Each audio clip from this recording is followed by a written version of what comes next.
நாளுக்கொரு நல்ல பங்கு. யாத்ராகமத்திலிருந்து தினதியானங்கள். ஏப்ரல் 16. யாத்ராகமம் 3ஆம் அதிகாரம் 1ஆம் வசனம். உக்கிரானத்துவம். மோசே மீதியான் தேசத்து ஆசாரியனாயிருந்த தன் மாமனாகிய எத்திரோவின் ஆடுகளை மேய்த்து வந்தான். அவன் ஆடுகளை வனாந்திரத்தின் பின்புறத்திலே ஓட்டி தேவ பர்வதமாகிய ஓரேப் மட்டும் வந்தான். வசனம் 1. அரண்மனை ராஜகுமாரன் இப்பொழுது ஆடுகளின் மேய்ப்பன். மக்களின் மனநிலையை புரிந்து கொள்கிற ஒரு மேய்ப்பனாகவும் பொறுமையும் சாந்தமும் நிறைந்த ஒரு தலைவனாகவும் மோசேயை மாற்றுவதற்கான தேவனுடைய பயிற்சி இப்பொழுது நிறைவு பெறும் வேளை வந்தது. பழைய ஏற்பாடும் புதிய ஏற்பாடும் மேய்ப்பர்களை பற்றி அதிகமாகவே பேசுகிறது. மேய்ப்பனின் பணியானது கனிவு, அக்கறை, திறமை, கடின உழைப்பு, துன்பங்களை எதிர்கொள்ளுதல், அன்பு ஆகிய குணங்களால் நிறைந்தது. யோவான் 10ஆம் அதிகாரம் 11ஆம் வசனத்தில் வாசிக்கிறது போல, நானே நல்ல மேய்ப்பன், நல்ல மேய்ப்பன் ஆடுகளுக்காக ஜீவனை கொடுக்கிறான் என்ற ஆண்டவரின் முன்மாதிரியை பின்பற்றி புதிய ஏற்பாட்டு திருச்சபையின் மேய்ப்பர்களும் தங்கள் உயிரையும் பணயம் வைத்து தியாகத்துடன் விசுவாசிகளை காப்பாற்ற வேண்டிய இடத்தில் இருக்கிறார்கள்.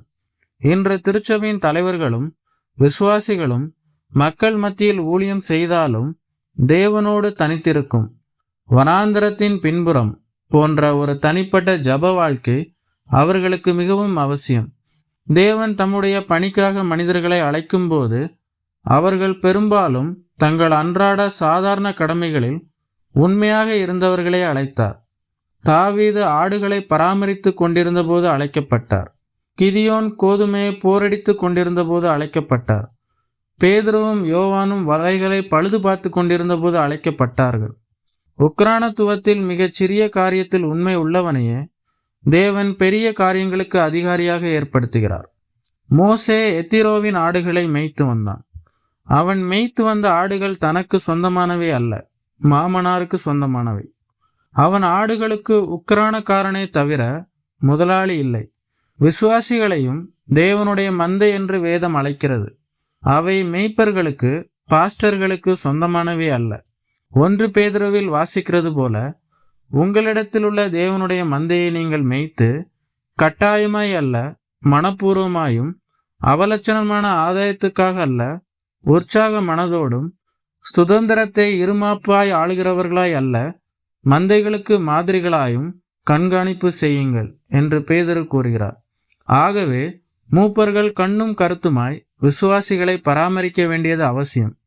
அதிகாரமும் அக்கறையும் நுட்பமாக கலந்த கலவை என்று மேய்ப்பர்களை பற்றி திரு டெரிக் ஜே தித்துபால் என்பவர் கூறியது மிகவும் யதார்த்தமானது. தேவ பர்வதமாகிய ஓரேப் மட்டும் வந்தான்.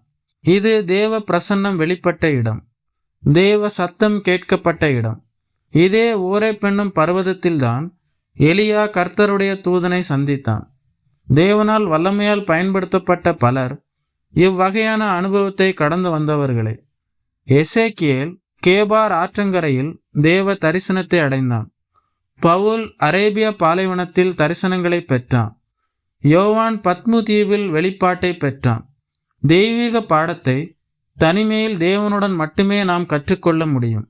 பிதாவே, எங்களுக்காக நீர் வழங்கிய பொறுப்பை கருத்தாய் நிறைவேற்ற உம்மோடுள்ள உறவை பேணிக்காக்க உதவி செய்யும். ஆமென்.